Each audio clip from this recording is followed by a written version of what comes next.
السلام علیکم ورحمۃ اللہ، کیسے ہیں دوستو؟ امید کہ آپ حضرات خیر و عافیت سے ہوں گے۔ میں ہوں آپ کا دینی بھائی تسلیم الدین محمدی۔ اسلامک نالج 940 چینل میں آپ لوگوں کا سواگت ہے۔ آج کے اس ویڈیو میں آپ لوگوں کو بتانے والا ہوں کہ قبر میں کون سے سوالات کیے جائیں گے اور ان سوالات کے جواب کیا ہوں گے۔ یعنی ہر انسان جب مر جاتا ہے تو اللہ تبارک و تعالی کے حکم سے فرشتے ان کو اٹھا کر کے بٹھاتے ہیں اور ان سے قبر میں 3 سوالات کرتے ہیں، اور ان سوالات کے جواب اگر نیک بندہ ہوتا ہے تو فوراً جواب دیتے ہیں، اور اگر گنہگار بندہ ہوتا ہے تو ان سوالوں کے جوابات نہیں دے پاتے ہیں۔ تو آج کی اس ویڈیو میں ہم یہی بات کریں گے، وہ 3 سوالات کیا کیا ہیں جو فرشتے قبر میں سب سے پہلے انسان کو کریں گے۔ ہر انسان کو، چاہے وہ مسلمان ہو، غیر مسلم ہو، کافر ہو، ہر ایک کو یہ 3 سوالات کریں گے۔ اسی طریقے سے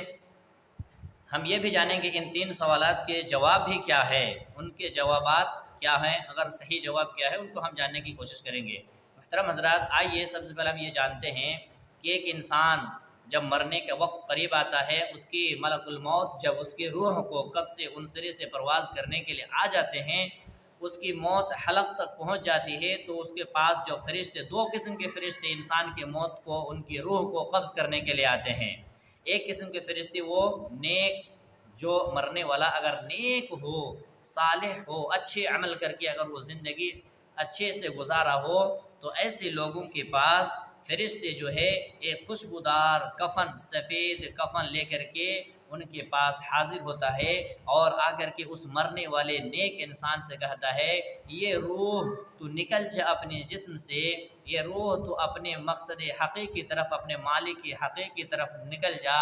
اور آسانی کے ساتھ چل دا۔ تو وہ جو روح ہوتے ہیں اس جسم کے اندر، وہ مرنے والا انسان جو جنتی ہوتا ہے، نیک کار ہوتا ہے، صالح عمل کرنے والا ہوتا ہے، تو اس کی روح فوراً اس کے جسم سے باہر نکل کر کے آ جاتے ہیں، مچلتے ہوئے، خوشی مناتے ہوئے، اور پھر وہ فرشتہ جو کفن لے کر کے حاضر ہوتا ہے، بالکل سفید اور خوشبودار کفن لے کر کے حاضر ہوتا ہے، اس کی روح کو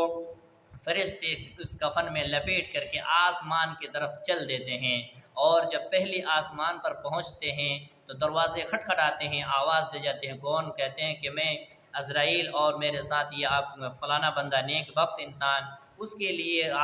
پہلے آسمان کے فرشتے اس کی استقبال کرتے ہیں، اہلا و سہلا و مرحبا کہتے ہیں، مبارکبادیاں پیش کرتے ہیں، اور کہتے ہیں یہ کون سا ایسے انسان کی روح ہے جس کی روح سے اس قدر خوشبو آتی ہے، پوری اس کی خوشبو کی وجہ سے اس نیک انسان کی روح کو کپڑوں میں لپیٹنے کی وجہ سے پوری زمین میں اس کی خوشبو پھیل جاتی ہے، تمام لوگ جو فرشتے ہوتے ہیں محسوس کرتے ہیں، اور پھر دوسری آسمان پر بھی اسی طریقے سے ہوتا ہے، دوسری آسمان کو کھٹکھٹایا جاتا ہے، آواز دیتے ہیں، کون؟ کہتے ہیں کہ ہاں، پھر اس کے لیے استقبال کیا جاتا ہے، تیسری آسمان کے فرشتے بھی اس کی استقبال کرتے ہیں، چوتھی آسمان کے فرشتے بھی استقبال کرتے ہیں، اور اسی طریقے سے دھیرے دھیرے وہ اللہ تبارک و تعالیٰ کے یہاں پہنچ جاتا ہے، عرش کے نیچے پہنچ جاتا ہے، اور کہتے ہیں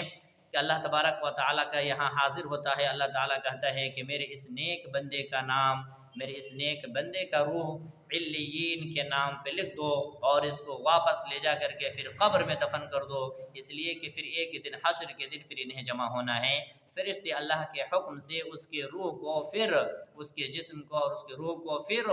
اس کے روح کو علیین میں نام لکھ دیتا ہے، اور اس کو پھر واپس لا کر کے قبر میں دفن کر دیتا ہے۔ اس کے بعد ایک انسان جب مرنے کا وقت قریب آتا ہے، جو انسان مرنے والا ہوتا ہے، گناہگار ہوتا ہے، نافرمان ہوتا ہے، اور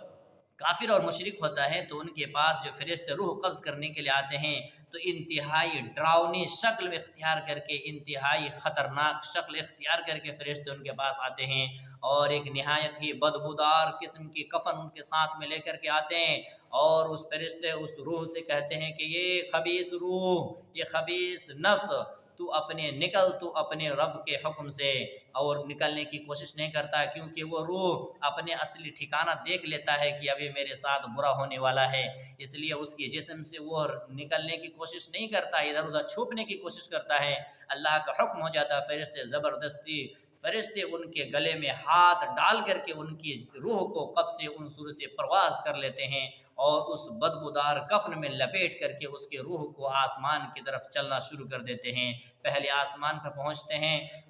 بدبو اس کی پوری زمین پر، آسمان پر پھیل جاتی ہے، خبر رکھتی ہے کیسے لوگ ہیں جن کی بدبو وہ آ رہی ہے،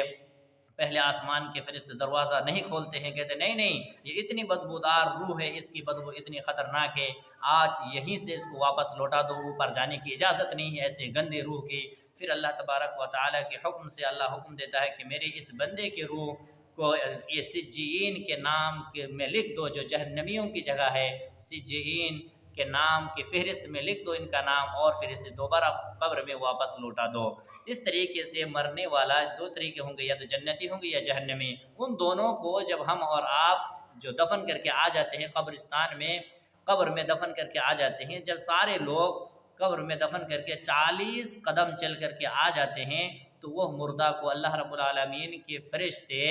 ایک منکر نکیر، منکر ایک کا نام منکر دوسرے کا نکیر ہوتا ہے، وہ دو فرشتے آ کر کے اس مردہ انسان کو اٹھا کر کے بٹھا دیتے ہیں اور ان سے 3 سوالات کرتے ہیں۔ وہ 3 سوالات کیا ہیں؟ پہلا سوال کرتے ہیں من ربک، تیرا رب کون ہے؟ ما دینک، تیرا دین کیا ہے؟ من نبیک، تیرا نبی کون ہے؟ یہ 3 سوالات فرشتے ہر انسان سے کرتے ہیں اس کو دفن کر کے آنے کے بعد۔ اگر وہ مرنے والا انسان نیککار ہو، جنتی ہو، نیک بخت انسان ہو، تو فوراً ان سوالوں کے جواب دے دیتے ہیں۔ کیا جواب؟ من ربک، کہ تیرا رب کون ہے؟ تو انسان اگر جنتی ہو تو کہے گا ربی اللہ، میرا رب اللہ ہے۔ اسی طریقے سے دوسرا سوال کرے گا فرشتے ان سے کہ ما دینک، تیرا دین کیا ہے؟ تو اگر وہ مرنے والا انسان جنتی ہے، نیک کار ہے، نیک بخت ہے، تو وہ فوراً جواب دیں گے کہ دینی الاسلام، میرا دین اسلام ہے۔ اسی طریقے سے پھر تیسرا سوال کرے گا انہیں کہ من نبی کا، تیرا نبی کون ہے؟ تو کہے گا کہ نبی محمد صلی اللہ علیہ وسلم، ہمارے نبی محمد صلی اللہ علیہ وسلم ہیں، یعنی ہم اپنے آخری نبی جناب محمد رسول اللہ صلی اللہ علیہ وسلم کے امت ہیں۔ یہ 3 سوالات کریں گے، اور اگر وہ مرنے والا انسان جنتی ہوگا، نیککار ہوگا، تو ان 3 سوالات کے جواب فر دے دیں گے، اور اگر وہ گنہگار ہوگا، جہنمی ہوگا، نافرمان ہوگا، دنیا میں نافرمانی کر کے زندگی گزارا ہوگا، تو 3 سوالات کے جواب میں وہ کہیں گے، اسے پوچھا جائے گا کہ من نبیک، من ربک، ما دینک، تو کہے گا ہا لادری، ہا لادری، میں کچھ نہیں جانتا، میں کچھ نہیں جانتا۔ میرے بھائیو، تو ان 3 سوالات کا جواب وہی شخص دے سکتا ہے۔ ایسا نہیں ہے کہ آج اگر ہم رٹا لگا کر کے ان 3 سوالات کو یاد کر لیں کہ یہ 3 سوالات پوچھے جائیں گے اور ان کا جواب یہ ہے، تو ابھی سے ہم تیاری کر لیں، یاد کر لیں۔ نہیں، یہ ان 3 سوالات کا جواب وہی شخص دے سکتا ہے جس کی زندگی ان 3 سوالات کے مطابق زندگی گزری ہو، جس کی زندگی، جس کی جوانی، جس کی عمر اللہ رب العالمین کی اطاعت اور اس کے فرمودات کے مطابق گزری ہو، وہی شخص ان 3 سوالات کو جواب دے سکتے ہیں۔ جن کی زندگی ان 3 سوالات کے عمل پر مشتمل نہ ہو، وہ شخص یہ جواب نہیں دے سکتے ہیں۔ آج مجھے یہ سوالات کے جواب یاد ہے تو کیا ہوا؟ اگر ہمارا عمل بھی اچھا نہ ہوگا، ان 3 سوالات کے مطابق ہمارا عمل اور ہمارا رویہ اگر نہ ہو، تو ہم بھی ان سوالوں کے جواب اللہ کے سامنے نہیں دے سکتے ہیں۔ اس لیے کہ یہ 3 سوالات کے جواب وہی شخص دے سکتا ہے جو ان کے متعلق عمل پیرا ہو، جن کا عمل اچھا ہو۔ اور چاہے آپ دنیا میں عربی پڑھے ہوں یا نہ پڑھے ہوں، چاہے مدرسے میں ایڈمیشن لیا ہو نہ لیا ہو، اگر یہ انسان نیککار ہوگا، صالح ہوگا، تو اللہ تبارک و تعالیٰ اس کو عربی بولنے کی صلاحیت، عربی بولنے کی قوت عطا کرے گا، اور وہ عربی میں سوال و جواب کریں گے۔ میرے بھائیوں، تو یہ 3 سوالات ہیں، اور یہ ان 3 سوالات کے جواب ہیں۔ اور دوسری حدیث کے اندر آتا ہے کہ جو بندہ نیک کار ہوگا اور جب وہ 3 سوالات کے جواب دے دیں گے، تو اسے پھر کہے گا کہ تو نے ان سوالوں کے جواب کہاں سے سیکھا ہے؟ ان سے ایک چوتھا سوال یہ بھی کیا جا سکتا ہے یا کیا جائے گا، بعض روایت اور بعض احادیث سے یہ بھی ملتا ہے کہ ایک چوتھا سوال بھی ہوگا کہ تو نے ان سوالات کے جواب کہاں سے علم حاصل کیا؟ میرے بھائیوں، تو ہمارے اور آپ کے لیے ضروری ہے کہ قبر میں ہم سے جو 3 سوالات پوچھے جائیں گے، ابھی سے ہم ان سوالات کی تیاری کر لیں اور ان کے مطابق اپنے زندگی کو گزارنے کی کوشش کر لیں، ورنہ پھر ہمیں ایک دن ایسا آئے گا کہ اس دن سوائے پچھتانے کی، افسوس کرنے کی، حسرت کرنے کے، کچھ ہاتھ مرنے کے سوا کچھ باقی نہیں رہے گا۔ لہٰذا ہمیں اور آپ کو چاہیے کہ ہم ان 3 سوالات کو یاد رکھیں اور ان سوالات کے جوابات کے مطابق اپنی زندگی کو گزاریں۔ اللہ تعالی ہمیں اس کی توفیق دے، آمین۔ وآخر دعوانا الحمدللہ رب العالمین۔